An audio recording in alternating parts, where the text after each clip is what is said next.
Okay, so this is day 2 of Mishlei 22:5. Sinim pachim b'derech ikesh shomer nafsho yirchach mehem. Okay, so we kind of settled on sinim are thorns. Okay, pachim are traps or pitfalls.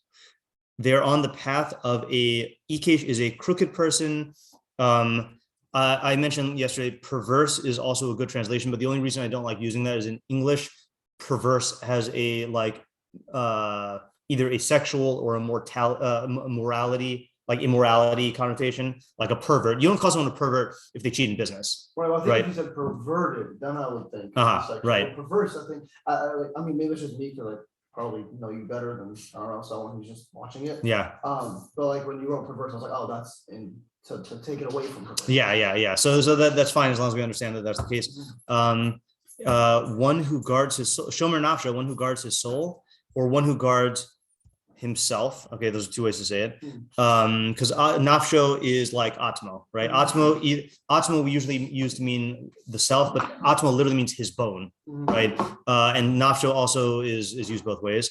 Like for example, it uses in Mishlei, it says that sheish hina sane Hashem v'sheva to'avas nafsho, that something like that, like Hashem hates 6, and the 7th is you would not say an abomination of his soul. God doesn't have a soul, but an abomination to his very being. You know, the 7th, really it's the 7th. It expresses a 7. Yeah, it's a fun puzzle. Yeah, and the question is in the list, which one's the 7th?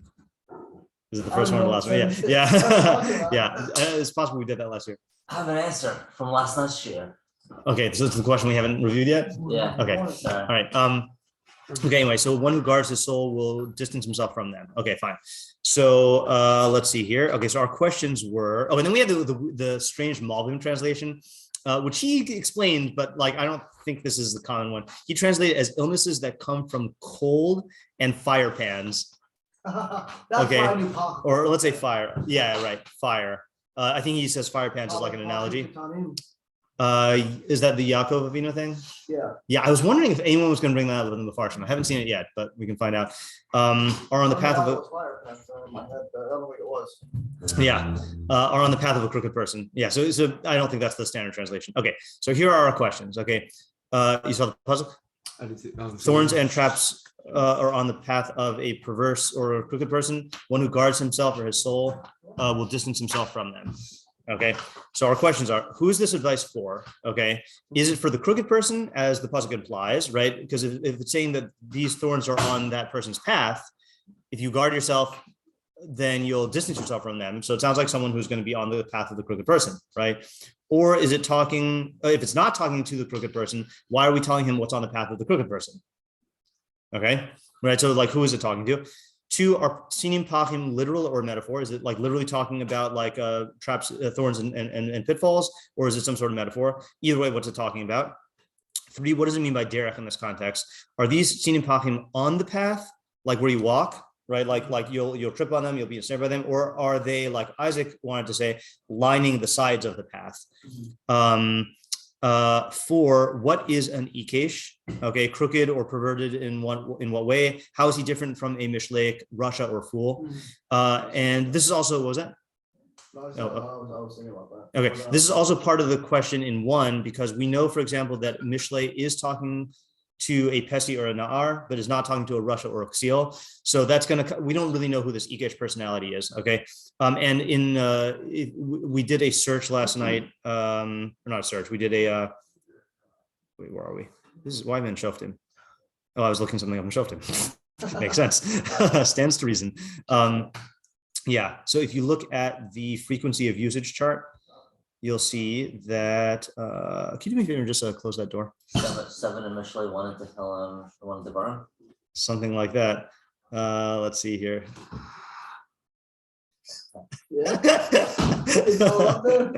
Yeah. So 1 in Devarim. That's in Ha'azinu, Dor Ikesh Ufsal Tol. And then Shmuel, I don't know which one that is. And then 2 in Tehillim, and then Mishlei has 7, right?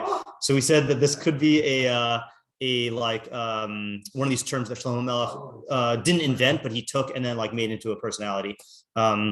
So the question is we don't know whether Mishlei is going to be talking to such a person or not. Okay. What else? Is this specific to an Ikish, or would this also apply to other Mishlei bad guys? Okay. 6, one who guards his whole distance himself from them. Who is the them? So plain shot is that it's the Tzinim and Pachim. Okay. Because it's plural, or is it he distances himself from the Ikesh?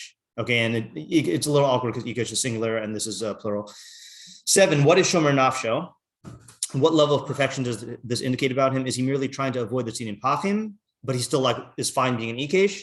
Or is he trying not to be an Ikesh? Is he a Chacham? Is he a Tzaddik?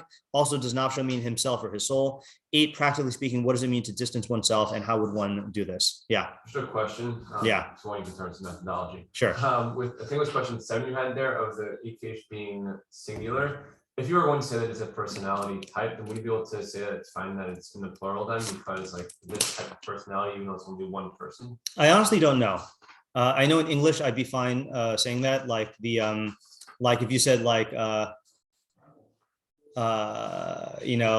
when we speak of like the ksiel, right? Like avoid them, like that's fine. But I just don't know in Hebrew whether that is the case. Okay. Yeah. Okay. So before I review what we did yesterday, since we have people who this is the first time seeing the pasuk, if you would like to share your thoughts before I review yesterday's idea, then you may. Yeah, I think the person he's talking to is the Shomer Nafsho. I think that's the audience of the pasuk. Okay, so why does he have to tell the Shomer Nafsho to distance himself from the path of the Ikesh? Oh, I was seeing it similarly. Or from the Tzinim Pachim. Yeah, I was thinking it similarly as the Arun pasuk that we have. Yeah, very similar to that. It's true. So maybe that has something to do with it. Yeah. Like some kind of a similar idea. Okay, so the main question is going to be, it sounds like the essential idea is going to be in the first half, right? Because it sounds like the second half is just saying the only way to avoid these things is to avoid the path of the Ikesh, because if you're on the path of the Ikesh, you're going to get these things. Or like if you want to take it as you said, Isaac was taking it, it would be to not stray like one side or the other. Right. Path and Yeah. kind of keep down the middle. Yeah, kind of thing. correct. Yeah. Oh, just for the record, I don't like Isaac's interpretation. Yeah, I think there are other psukim that use that metaphor, but I think that I can't prove it. I'm just saying, like I was not in favor of that. Like in the road or. Yeah, in the road or on the road, like that you're gonna step on or fall into. Yeah. Okay, so I was about to start asking what did derech mean to be on the path versus if there's a way you could say that if you were to be able to say that the derech is like the path that this guy is like trailblazing. Yeah. Then I would read the pasuk as Tzinim Pachim, so lots of traps, pitfalls, all that are along the path that the crooked person creates. Okay. And then the pasuk is talking to Shomer Nafsho, who guards himself from the Ikesh. Because, and let's just take one Ikesh as a personality then. Yeah. I think that there are like certain personalities where like there are a lot of things that they do that can lead to tons of different thorns, traps, pitfalls, all that. And best to just, even if that person does have some good within them, right? They are opening a path up for something. Yeah. But just completely avoid that path because you're going to end up getting tons of these small little. Okay, so I understand the mushal very well, right? Okay. So now the question is, what's the nimshal, or who is the ikesh exactly? And then can you give me an example of this in real life of like blazing, what you're calling like blazing a trail? Okay, sure. Yeah.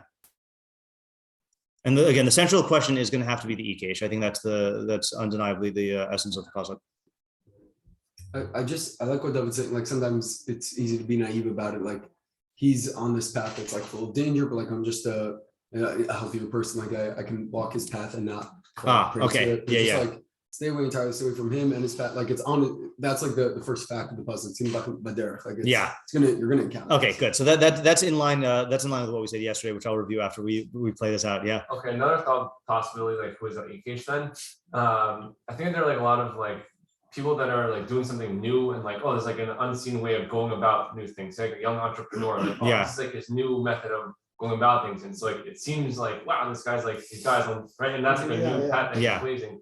But probably also part of the reason why this is a new path is because there are a lot of different thorns and pitfalls that come along with. Okay, so that example is going to make me sharpen my question, which is that there are lots of different kinds of paths that would have tzinin pachim. So someone who is an innovator is going to face tzinin pachim, right? Yes. But that doesn't mean that all of them are ikshim.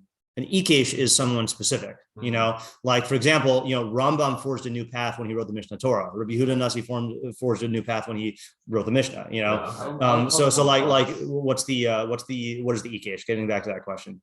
Yeah. I would say what you're saying. I would just define throws and passes bumps. It's just a bump. You have to. It sounds like a little bit worse than bumps, right?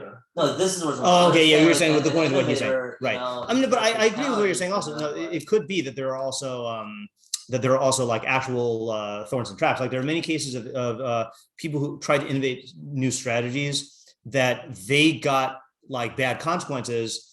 But then that kind of paves the way for other people to avoid their mistakes and then like launch it in a way that is better. So Yeah, fine. Failing forward. If you fall forward and die, then I don't call that failing forward. Failing forward. I know. If you call it failing forward and you die, I don't call it failing forward. Failing forward is if you're going to keep on going. So I'm saying like that. That's the that's the case. Like there are people who try to blaze new trails, try to innovate, get horrible consequences that completely destroy them. And then the other guys can be like, okay, good. Now I know what not to do. And then he goes forward and then he does the actual thing, Well, that example, and then that like idea, then what's he warning against? If you're able to see what the pitfalls are and where they are and then to avoid them, then what's the warning? Then also something Ellie said, which was I don't know if you like meant to say this, but he said to avoid the ikesh and his derech, which you could take that as why the mayhem could mean not just the pitfalls, but also the ikesh himself. I hear. Like stay away from the person, stay away from like his like don't even more than stay away from the person, stay away from like his like derech, his way of doing things. Yeah. That is how we were understanding derech yesterday. Yeah. So again, I'll ask, what is an ikesh? Yeah. Can we look at the other sources? Yeah. So this we found. So okay, this is something just to clarify in case anyone is only listening. Okay, background information. Reason why this is a interesting day is because the pasuk we are doing in the morning Mishlei shiur is this one. The pasuk we did last night in last night's Mishlei shiur is To'ava Hashem ikshe lev urutzono tmimei darach. It just happened to be that they lined up. Now this is not talking about an ikesh. It's talking about ikshe lev. Okay. Like stubborn, right? So that's what I used to think. It turns out that all the meforshim learn it as crooked, except possibly the Ibn Ezra or other meforshim on that pasuk in Devarim, Dor Ikesh Psaltol. I think there it means to be stubborn. None of the meforshim in that we did in Mishlei interpreted it as stubborn, which is interesting. Stubborn. Right, yeah. Is it on Kishay or like Kishay or? No, because this is the ayin is part of the shoresh. So what we did last night is we looked at the phrase ikesh and looked at all the cases of it in Mishlei. Okay, we're not gonna do all the cases, just in Mishlei. So here you have like this. Okay, the first one, some of them aren't so clear, unless you have context. So it's talking about bad guys and saying that their ways are ikshim and nilozim. Nilozim also means like deviant or off in their paths. Okay, so that is not gonna help us. Okay, 2, b'tzedek ku imre fi ein behem niftal be'ikesh. Okay, so this is Chachma talking in chapter 8. All my words are with tzedek, with righteousness. There is no twisting or crookedness in them. Okay, so this is something that you're going to see a pattern in a second. Ikesh is often associated with speech, which we did not have in yesterday's morning share. Okay, To'avas Hashem ikshe lev urutzonu tmimei darach. That's what we did last night. An abomination of Hashem are those who are crooked in their hearts, and his favor is with those who are unblemished in their path. So again, it has the derech thing. Next one is in Mishlei 17:20. Ikesh lev lo yimtza tov. One who is crooked in his heart will not find good. The nehapach bilashono yipol bara. One who is reversing or opposite in his speech, it will fall into harm. Okay, so that's another speech one. 5, Tov Rash Holach Batumo Ikesh Safasav Huxio. We did this one last year. I guess Isaac was the only one who was here for that, or unless Ariel was. Ariel, you would have been here for this also, I think. I don't remember. Yeah, I don't remember it either. Better a poor person who walks in his innocence, however you want to translate, tomb. Mi ikesh svasav, than someone who is ikesh in his lips, someone who's crooked in his lips, and he's a fool. Then we have our pasuk, and then the last one is similar to the previous one. Tov rash holach batumo, better a poor person who walks in his tombness. Mi ikesh drachayim v'hu ashir, than someone who is crooked in his ways, or his double ways, his two ways, and he is rich. Yeah. Yeah. So the implication you get from this is that there's a lot of association with derech and walking, and then also speech. And crookedness seems to be the way that he is using it here. Yeah. So what was the last thing you said? Oh, yeah, that the Ikesh, you distance yourself from the path of both of them because they're both like on the same path. What? Or sorry, because they're the path and you can't, the person and the path are kind of fused. Yeah. Okay. So speaking of that, let's now review what we did yesterday. Okay. And what I'm going to do is, instead of me stating it, I want to show you in the meforshim two statements of this. The first one is the sparse one, which is Mitzudas David. Okay. Sparse as usual. Sinim pachim, kotim upachim yukushim. Thorns and ensnaring traps. Okay. I think yukashim is like mokesh, like a snare. Nimtsaim b'derech ikesh. They are found on the path of the ikesh.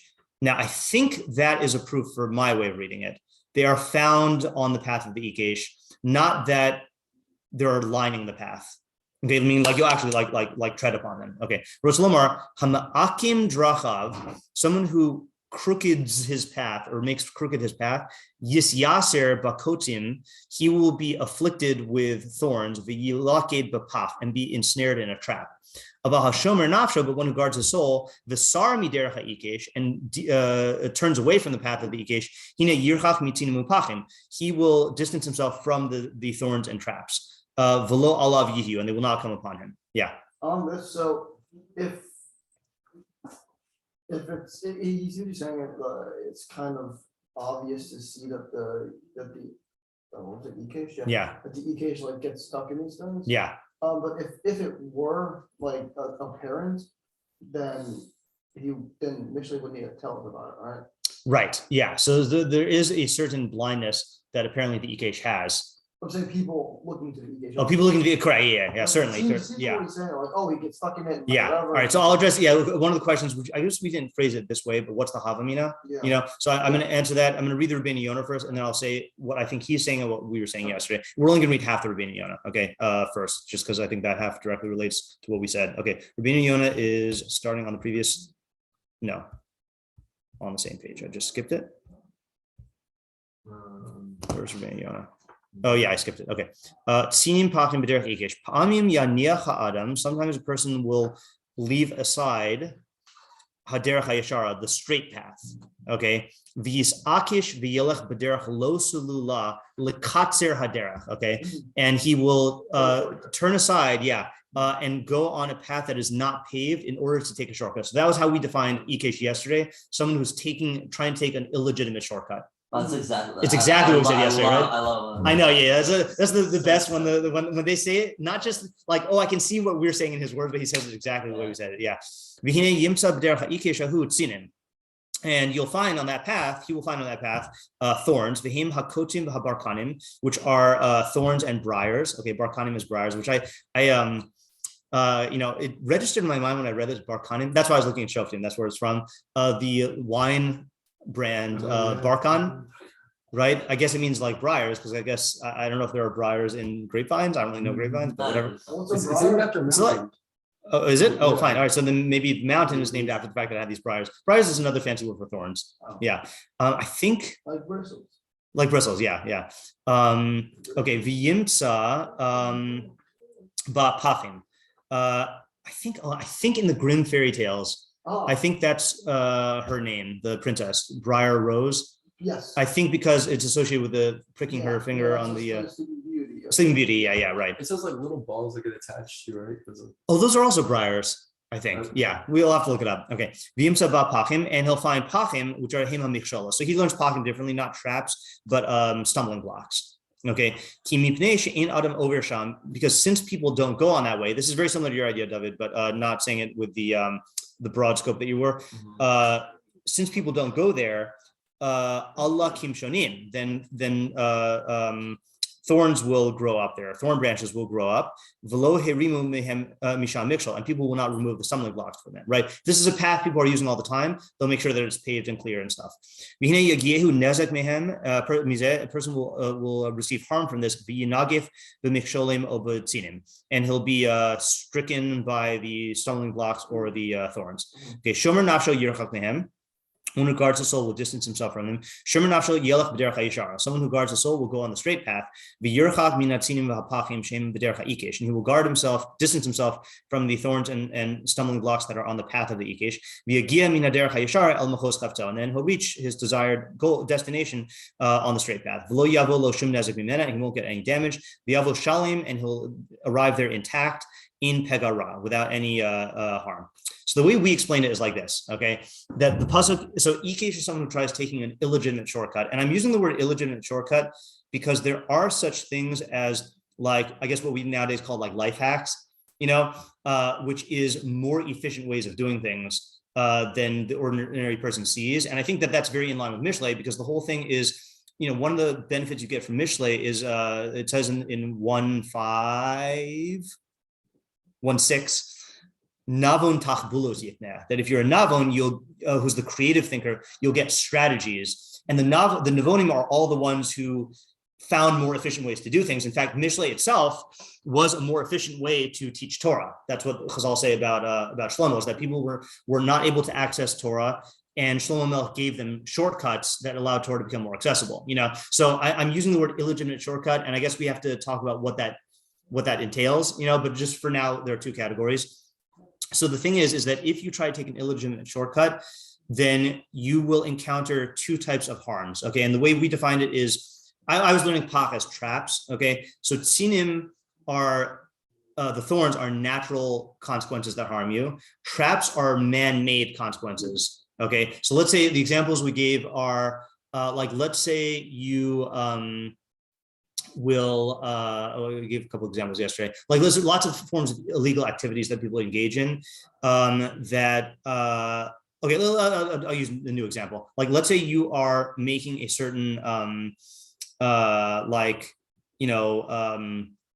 product, okay, and you try to cheat by using inferior materials, right? So there are going to be natural consequences to the effectiveness of your product that will harm you and harm your revenue or whatever. And if you're violating regulations, you might get apprehended and fined or put in jail or whatever, So there are these two types of traps that you're going to be that you're going to have to contend with, or two types of harms that you're going to have to contend with. Okay, but here's the clincher. Okay, who's the pasuk talking to? Okay, so yesterday what we said is that the pasuk is talking to the person who thinks that he can engage in an ikesh strategy without these tzinim and pachim, right? He thinks he can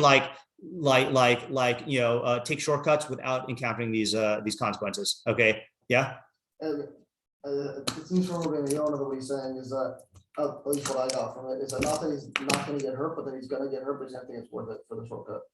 Okay, that's possible also. That is possible. I'll address that in a second, but the maskana is what you were saying, and I think what you also alluded to, which is that you cannot separate. This is a feature of the derech ikesh, right?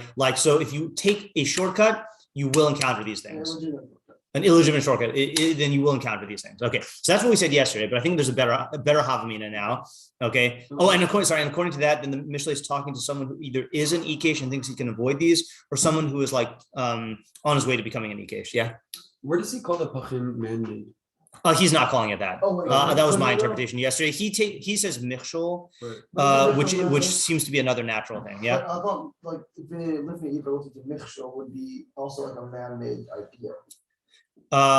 In that case, it's a man-made idea, but the way he explains Mishlei as a natural thing, right? He says that since if you take the untrodden path, thorns grow up there, and people don't remove Mishlei. This is what I'm picturing here is if you've ever gone on a hike, path in the woods, there are well-maintained trails, and then there are ones that are not, and so the well-maintained trails, they're going to take trees that fall and fix bridges and stuff. Yeah. I was thinking of like the switchback, like the snake trails at the mountains. Like when you go hiking with the group, there's always the guys that like try to cut. Yeah, right. Yeah. Like, you always end up in trouble. Yep, exactly. We went snowshoeing when we Yeah. were in Denver, and like there was like obviously there was like the path. And Yeah. I was like, oh, but look, it's a little bunny hill.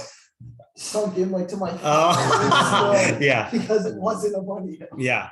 That something like that happened to me once also, where like I was going on a hike with Ben and Ken and Rafi, and it was supposed to be a medium difficulty hike. We got to the top and we're like, okay, apparently we have to scale these rocks. Oh. And we're scaling these rocks, and I was like, this is medium, what is hard like, And then when we got to the top, we saw that, there was another path that people were taking, and we happened to have been misled by other people who like tried to take the shortcut, and like it was dangerous, like, yeah. But anyway, but here's an idea I came up with this morning, okay? And I think this is the real happening, okay? That there are people who are ikshe lev, right? Who try to take these illegitimate shortcuts. Okay, push their way through, not even like exactly. Okay, television. but the pasuk is talking to a person who is not like that, but says, okay, I'll do it this once. Okay, I'm just going to take this path once. Okay, but here's the thing: is the nature of these sinim and pachim is that they can do actual harm to you even on one occasion. Like if you are an honest student and you say, I'm not a cheater, but I'm really desperate in this case, I'm going to cheat once.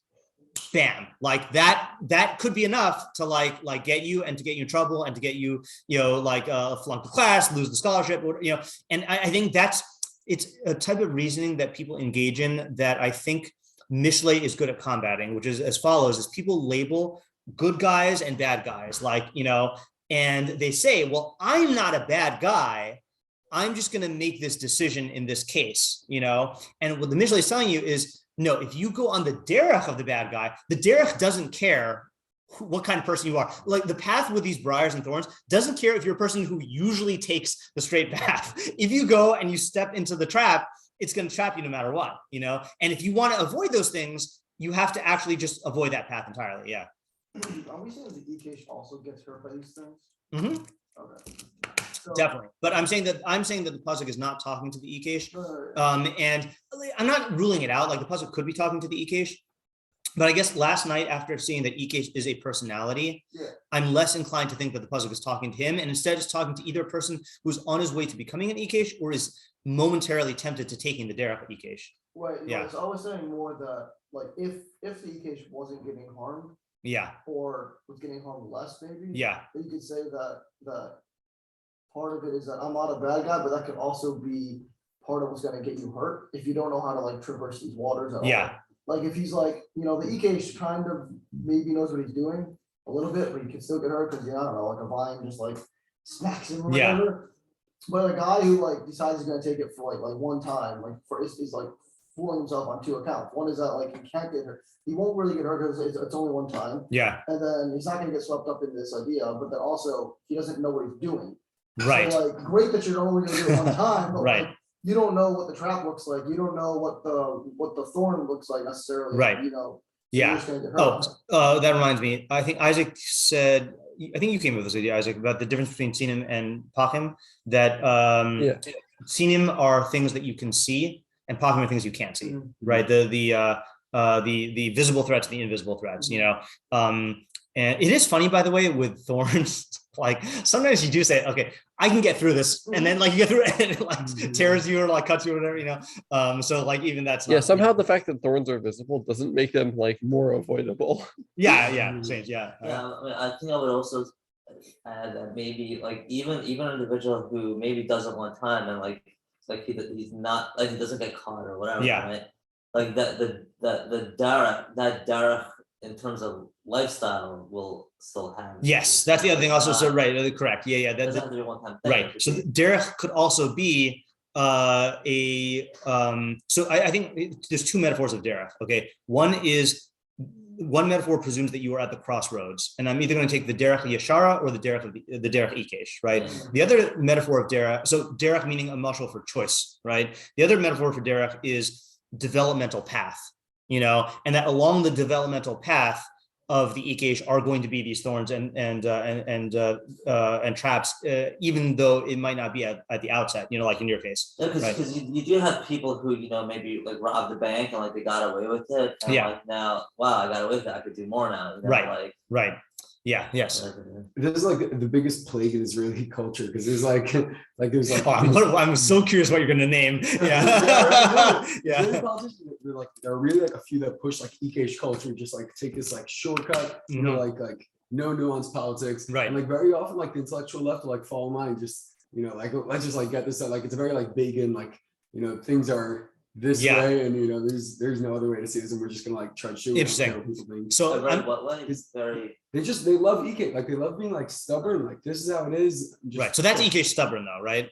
Right, but it's also like Ikesh, like just take this, like the shortest shortcut possible, just right. So I'll give you an example that I don't know this firsthand. I heard this. So this might not be true. You got to tell me. But I heard that people got upset about how much Trump used executive orders.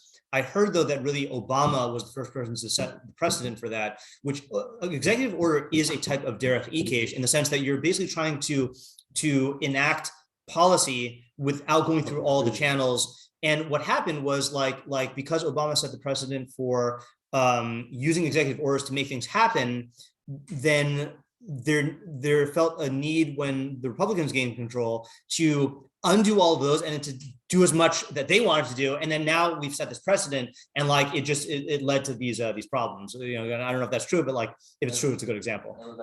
Yeah, Isaac. Just an example of what I don't know who was speaking before, but about okay. What Elliot was saying.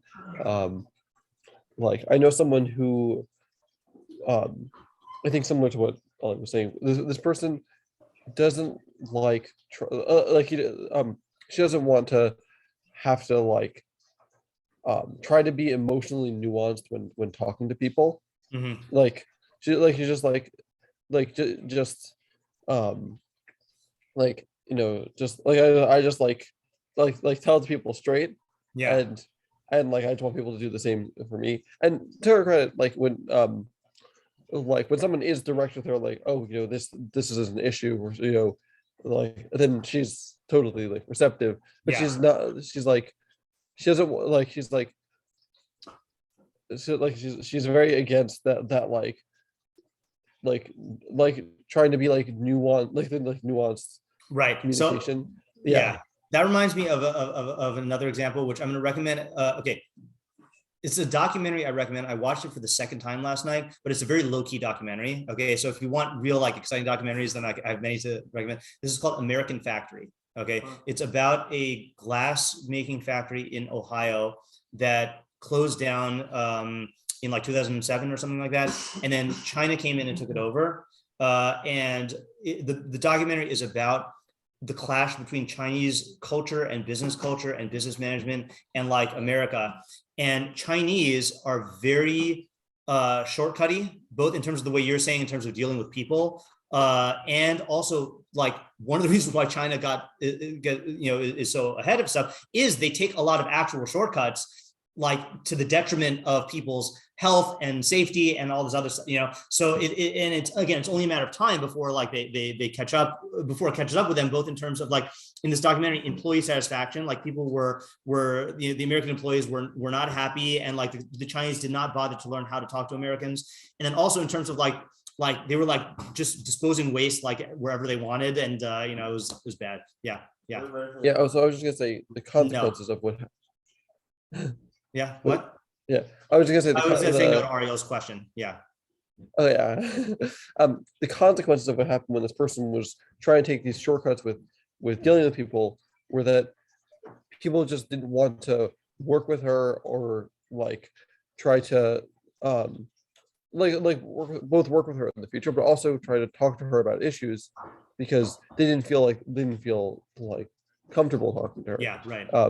Like there was a time when we were talking about like what direction we were gonna like move forward with like our project, and like the kind of like happened to be that she left early this time. This is gonna be And just, then, it's like- gonna be a long example, or we have a lot No, more. it was just like one Okay. more sentence. Yeah. We just like people just came to a decision about what we were going to do as a team without her Mhm. because they didn't want to have to dealing Right. with her. Okay, so two more points. One is I'm going to pull a Meiri. Okay, and by pulling a Meiri, I mean this is not what the Meiri actually says, but I think this is a good move. So Meiri, again, just methodology-wise, has two approaches to every pasuk: the derech nigle, which is about success in the physical and in the world of pleasure and pain, and then the nistar, which is usually about success of the soul. Okay, which is like your intellectual development or your midos development. Okay, so and my approach to the Meiri is take the exact same idea, but then apply it to the realm of the true success. So how do you apply this idea to in a derech nister into true success?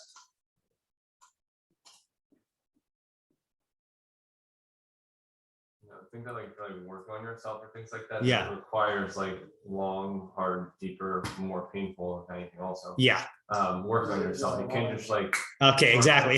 Right. So in the derech nister, it's talking about people who are looking for shortcuts in their development, right? And I do think that these are two separate tracks you can take. One is in midos development, that there are things, or midos development or skill, whatever it is, that the only way to do it is through the long, painful, gradual route.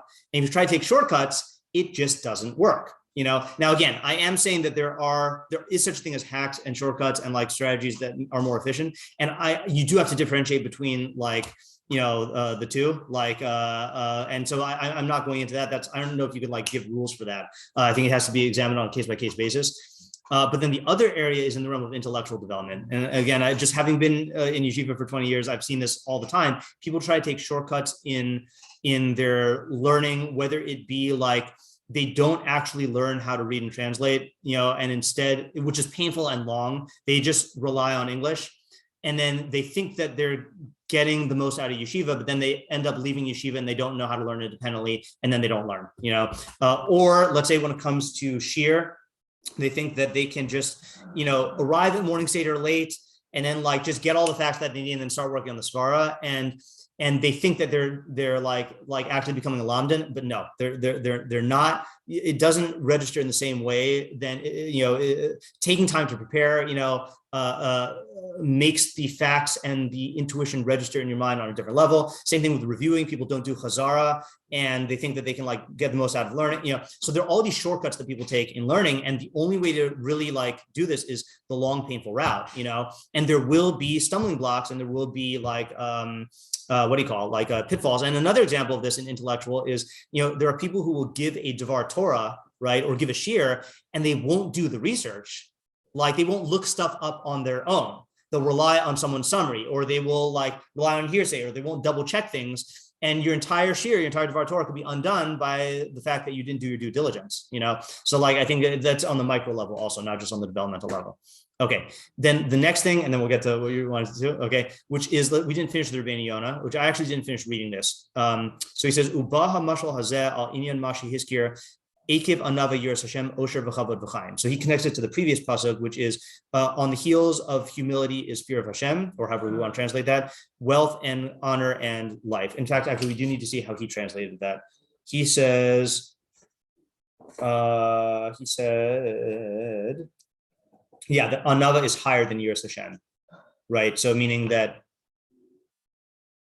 anava follows yiras Hashem. That's how he's saying it. Okay. Through the straight path, you come to worldly successes. In addition to, or aside from the true benefit that you get, that your soul gets from them, you'll be saved from sin. The yiras Hashem that you arrive at through humility, is the foundation of guarding from all sin. If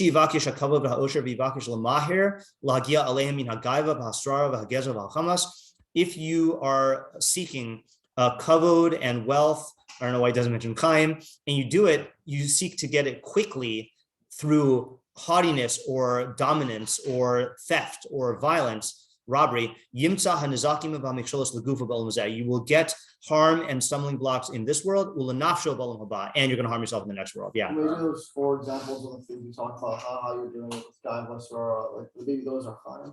Like those are like the way he's doing the thing. Maybe? I don't know. I think the way he's saying it though is that these are the ends you're seeking, and then you could seek those ends through Anava and Yiras Hashem, or you can seek those ends through these means of Gaiva, Srara, Gezal, and Kamas. Yeah. So that's similar to what we said last night. Word for word. Yeah. Exactly.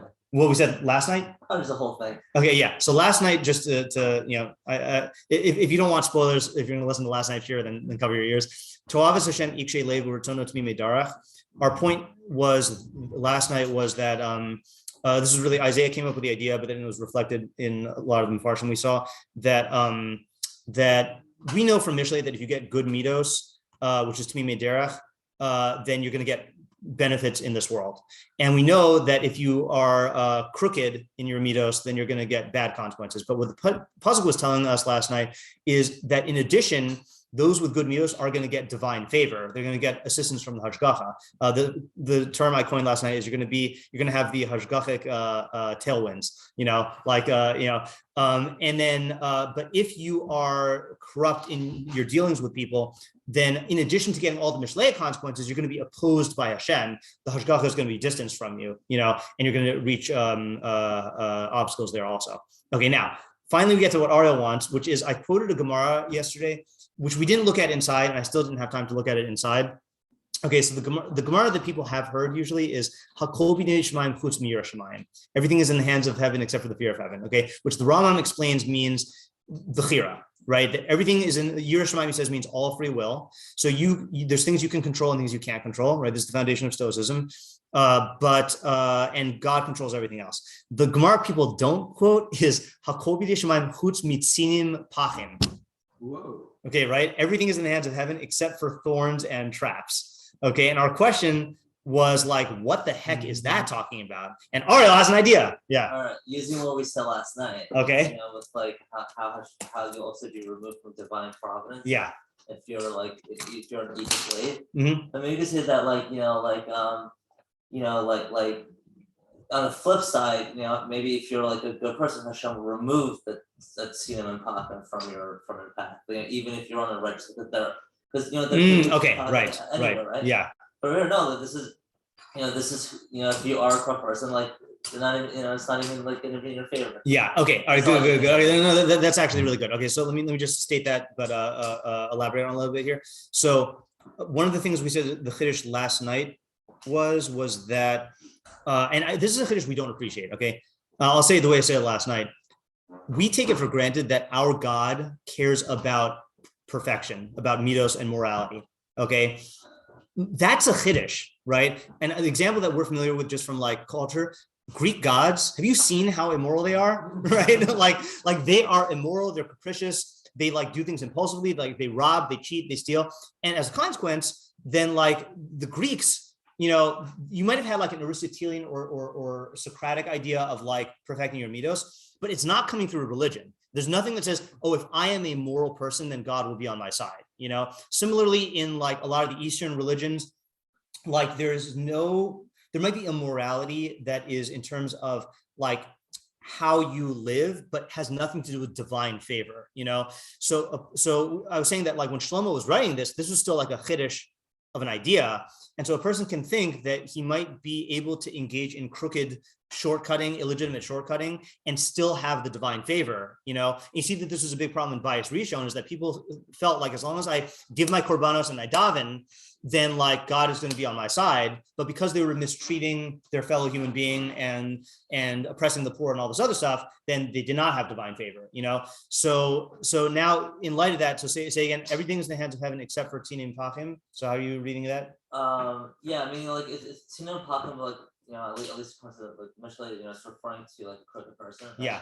Right, but at the same time, you could have a righteous guy in the right path, and there are tzina involved. Right, but for that specific guy, Hashem will remove them. will provide. Yeah, but not for. Okay, good. Right, that's good. That's good for not. Again, we haven't looked at the Gemara inside, but that in isolation, that's good. Yeah. I guess it's similar to I think like what you were saying before. Yeah. Which is that Tzina and Pachim are going to be there. Yeah. Like Agro kind of thing. Mm-hmm. There is an approach like that, correct? Yeah, I did see some meforshim saying that there Tinum Pakim is like the inevitable harms and annoyances of life. Yeah. Also, like the contrast between like, and I said this last night. Actually, Yeah. the contrast between like this pasuk and the previous pasuk is that like this pasuk is specifically referring to someone who isn't an Ikesh slave. Yeah. Whereas the other pasuk is Someone's on the derech of Ikesh. Correct. Yeah. I never knew that wasn't like a universal idea that like good things happen to good people, like the good karma. I mean, there might be, but karma. I think you have to karma. We take. I mean, karma is not a Jewish concept, but like we take karma in a moral sense. Karma is if you give the right incense to the gods, then they'll bless your prosperity. Like karma might not be. It doesn't do like interpersonal. It might be in certain things, but I'm saying it's not intrinsic to the idea. Yeah. All right. So quick summary, and then we'll stop. Summary basically is the derech ikesh is taking illegitimate shortcuts, and the pasuk is talking to someone who thinks either I can take the illegitimate shortcuts without suffering these consequences, or I'm a good guy. I'm not an ikesh, and I could just cheat on the test once, and that's fine. But the derech ikesh doesn't care how often you walk on it. Like if there's the fact that that 99% of the time you walk on the straight path, and then the one time you choose to walk on the crooked path, that could be the time that you get caught or that you get the consequence. And the pasuk is like warning against that type of decision. Okay. I'm 95% sure that we're going to continue to a new pasuk tomorrow, but I do want to really quickly. I only had time to look at Rabbeinu Yonah and David. So if I find something else, then maybe we'll spend a little bit more time on it. Okay. Have a good day. Thank you. Bye.